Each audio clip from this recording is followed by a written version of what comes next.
Paulo Costa versus Israel Adesanya will be the fight of the year. The fact that Paulo Costa is absolutely fearless and is gonna move forward and throw bombs, and the amazing striking prowess of Israel Adesanya will make this fight a treat to watch and the most likely contender for the fight of the year. Until now, no one has been able to stop Costa from moving forward and applying insane pressure. That makes Costa a really dangerous fighter for Adesanya and the matchup extremely interesting to watch. Costa crushes his opponents like they owe him big money, while Adesanya destroys his opponents like a pro sniper. They both really hate each other. Paulo Costa is extremely dangerous against the cage. Once he has his opponent's back against the cage, he starts throwing powerful body shots, working the body and head with equal measure.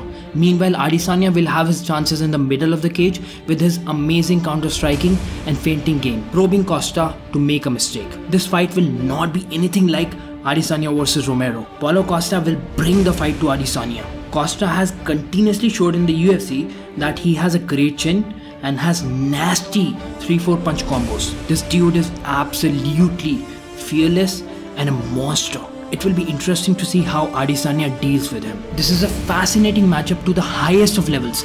There is no other fight in the middleweight division that the UFC fans would like to see. This is the fight, and this is the fight that is going to happen very soon, to the delight of UFC fans. The mind games between Costa and Adesanya have added luscious spice to the already exorbitant meal that this fight already was. I digress. Paulo Costa in an interview had showed real disappointment in Adesanya's fight against Romero. Knew what Adesanya is afraid. He's afraid to fight against big guys, against powerful guys like Romero, me, John Jones. You know, he called John Jones out to fight. John Jones accepted. He say, "Okay, let's go." Dana White agree, and Adesanya say, "No, I need 2 years to train for him." You know, he's afraid. Costa has been trying to get into Israel Adesanya's mind and trying to change his public perception of him being a fighter that is afraid to engage. Recently, Costa has come up with directed insults at Adesanya, saying that the only thing more disgusting than his fight with Romero is his pink hair, and also said that now that Usain Bolt has been sidelined, Israel is the fastest runner in the world. And now this is a genius tactic that Costa is trying to implement in making Adesanya less confident and almost forcing him to fight blow for blow, opposite to the usual style of waiting and counter-striking. Recently, Costa's camp released a video mocking the aspect of Israel being afraid of him. All this is good banter and a smart tactic Costa is applying to force Izzy out of his game plan. We can expect showboating and mocking in the fight too. That aspect will be interesting to watch out for. However, saying Israel is afraid and not an entertaining fighter is not valid at all, with what we have seen in his performances against Kevin Gastelum and Robert Whittaker. There is one blemish in his resume against Romero that Costa is trying to use to get into Israel Adesanya's mind. This fight will be a true test of mental toughness for Adesanya, and the trash talk, the mind games, the banter between these opponents only adds fuel to the fire of this already exciting and phenomenal matchup. This fight will be a stand-up war. There will be no takedowns in this fight. Both fighters are primarily stand-up fighters with pretty good takedown defense. The animosity between two is great. We have a true battle of strikers on our hands here. Adesanya, the slick technician, versus Costa, the power puncher. And what seems to make this even sweeter is that these guys have genuine hatred of one another. It is as good as it gets in MMA. It is interesting to note Costa has never gone past 3 rounds before. He has been past round 1 only 4 times in his MMA career. I don't think he wants to stay too long against a cerebral fighter like Adesanya. I think it's nailed on to assume Costa will be heading into this fight with bad intentions. Even the dog sitting next to me right now could tell you that his best chance of beating Adesanya is trying to close the distance early and unloading and unleashing on him.